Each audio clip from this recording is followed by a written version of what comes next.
Hi, it's Lorna Rasmussen, and we're talking about networking today. Networking 101. This is a subject that I love because it is the way I built my business. I literally moved to Atlanta knowing no one, and within 6 weeks had over 500 names in my database. And I want to share with you how I did that. I call this making money and clients via networking. What we're going to talk about is how to approach people, how to guide the conversation, how to get business cards and agreements to follow up, and finally, how to exit the conversation. Where do you find these networking events? Well, the fact of the matter is they're everywhere. You can go to meetup.com, you can go to events.com, your business journal in your community or even your newspaper will have listings of events. You can just Google it. People are advertising that their events are happening. You can get on lists of events, in fact.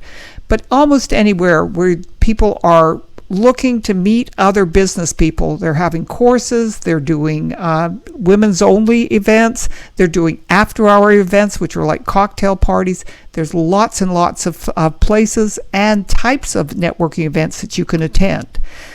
Let's talk about how you approach people. You're walking into this room and maybe you don't know anybody. Well, the person that you want to look for is someone standing by themselves because they're standing there going, how am I going to approach people? And you can walk up to them. They will be so happy that you did.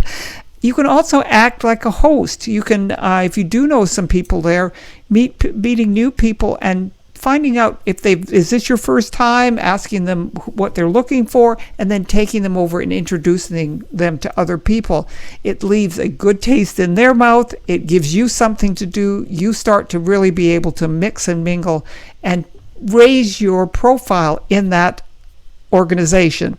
And the other kind of final thing you can do is you can stand by the food and comment on it or ask questions about it. Have you tried that, or was that any good? Start that conversation in a very casual way, and then as you walk away, start talking to them about the things that you want to talk about, which takes us to guiding the conversation. I'm going to be really assume some things here, but you don't want to be the person doing all the talking. You want to let them know what you do and then go immediately into the conversation to find out about them. And why is that? Because the only way that you are going to find out if they're good prospects for you and your services or your product is to know something about them.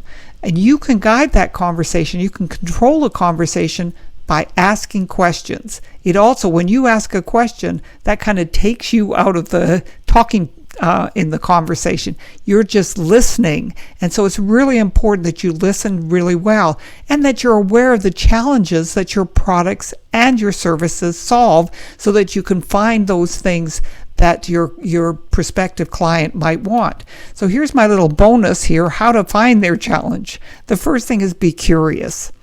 Find out all about them, talk to them in ways that will get them to open up. And the way you do that is you ask open-ended questions. And here's some examples of an open-ended question. Are you a member here? That's an easy one. People can start talking about their history there. How long have you lived in this particular city? This is a great one. If you're selling a product that's for businesses, this is a great way to learn about their business. Whatever is happening in the economy at the moment, you can ask them, are they being affected by it? During the recession, I was always asking people, is the recession impacting you positively or negatively? So finally, after you've had a conversation with a person, you've gotten a sense of their challenges. Now you want to get an appointment basically to see them. If that's your end game. You're not going to make appointments with everybody. You don't want to make appointments with everybody.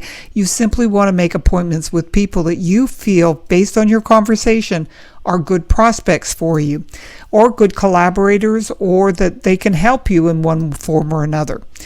And the way you do that is, if you've done a good job on the first two steps, it'll just be natural. You will, in fact, say to them, I have something that may be able to help you with, and then you state the problem that they've told you that they have. And you hand them your business card. you ask them for their business card, and you hold that business card, flip it over if you're going to write on it, or ask them if they have their calendar with them, and you set an appointment right then and there.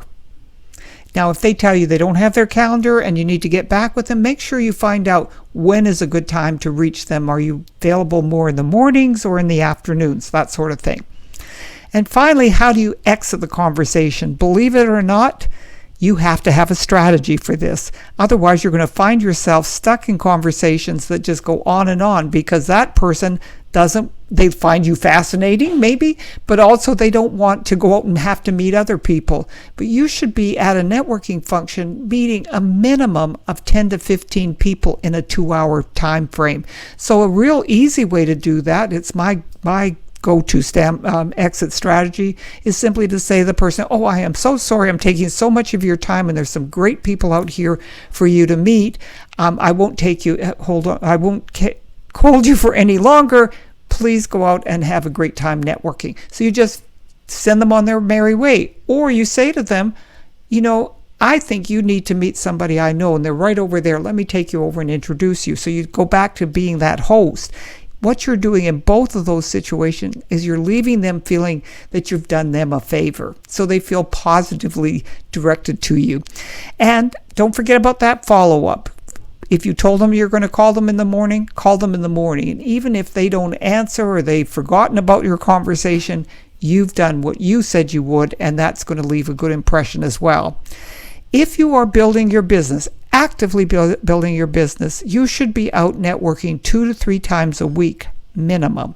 And if you're aggressively building your business, it should be up to about 6 times a week. So with that, I hope that you found some of this interesting and useful. Happy networking.